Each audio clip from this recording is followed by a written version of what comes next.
এখান থেকে 300 টাকার তেল নিতে হবে আমার।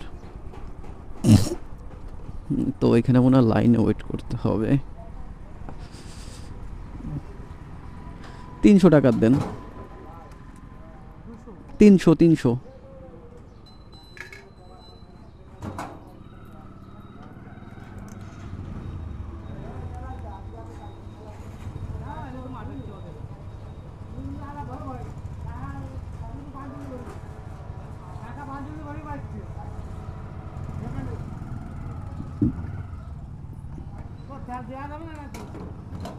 এই জানেন টাকাটা, টাকা দিছি আপনারে।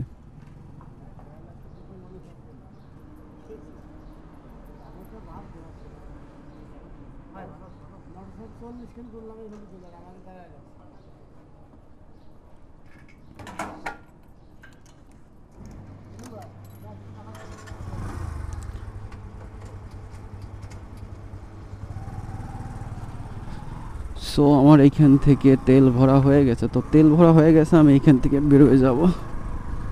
তো আসলে হয় কি, বন্ধ যেদিনকে মার্কেট বন্ধ থাকে, মানে শোরুম সব কিছু বন্ধ থাকে আর কি, ব্যবসায়ী যে প্রতিষ্ঠানগুলো থাকে এগুলো যখন বন্ধ থাকে তখন কি হয় জানেন, তখন হয় কি পুরো মার্কেট পুরো ফাঁকা হয়ে যায়, মানে পুরো বাজারটাই ফাঁকা হয়ে যায়। তো এটাই আমাদের মূল বাজার ছিল। তো ব্রেক করার অবস্থা দেখছেন, মানে কোনো ব্যাক লাইট নাই, কিচ্ছু নাই, মানে ব্রেক করতেছে কি না করতেছে, সাইডে যাচ্ছে, কিচ্ছু বোঝা যায় না আর কি, যার জন্য মূলত বেশি সমস্যাগুলো আমাদের হয় আর কি। তো যাই হোক, সমস্যা হলেই সমাধান আছে, কিন্তু সব সমস্যার আবার সমাধান হয় না, কিছু কিছু সমস্যার আবার আফসোসও হয় আপনার। তো এই হচ্ছে আমাদের এইখানকার মানে বাস গাড়ি যে বড় বড় ইয়া আছে সেগুলো রিপেয়ার করে এসে এইখানে আপনার। তো এখানে কাজ কাম চলে আর কি, বড় বড় গাড়ি ঘোড়ার। এইখানকার পরিবেশটা একেবারে খারাপ না, খুব ভালো একটা পরিবেশ বলা যায় আর কি। পরিবেশের কথা বারে বারে বলতেছি এই কারণে যে এখানকার আবহাওয়াটা, রাস্তাটা মানে খুব একটা মানানসই একটা জায়গা। পিছনে একটা প্রাইভেট কার আসতেছে, কিন্তু আমরা হরেন দেয় নেই, মানে হাইএক্স আসতেছিল আর কি, আমরা হরেন দেয় নেই, আর না দিলেই তো সমস্যা। এইখান থেকে মূলত আমাদের গাড়ি ঘোড়া ঠিক করা লাগে এইখান থেকে। ও মাই গডনেস, কি স্পিড আসতেছে এটা একটা।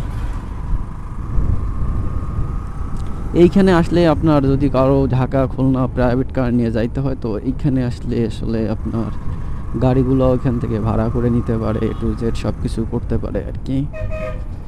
তো এই জন্য আসলে এইখানে যে বলতে পারেন যে গাড়ির একটা হাট অথবা মেলা যেটা আছে সেটা মেলে আর কি এইখানে।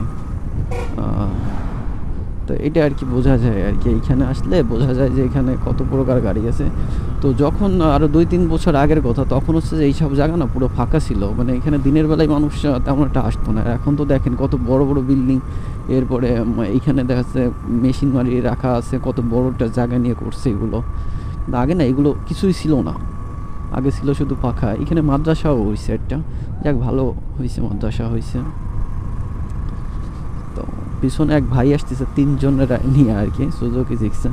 ভাই সুজুকি জিক্সার একটা গাড়ি বুঝছেন, বলতে হবে যে এটা বেস্ট ক্যাটাগরির গাড়ি। কারণ হচ্ছে কি, এর টান, আপনার স্পিড, সব কিছুই আসলে ভালো বলতে হবে। খুব ভালো বলা যায় না, কিন্তু তারপরেও আর কি আমাদের দেশ অনুযায়ী মোটামুটি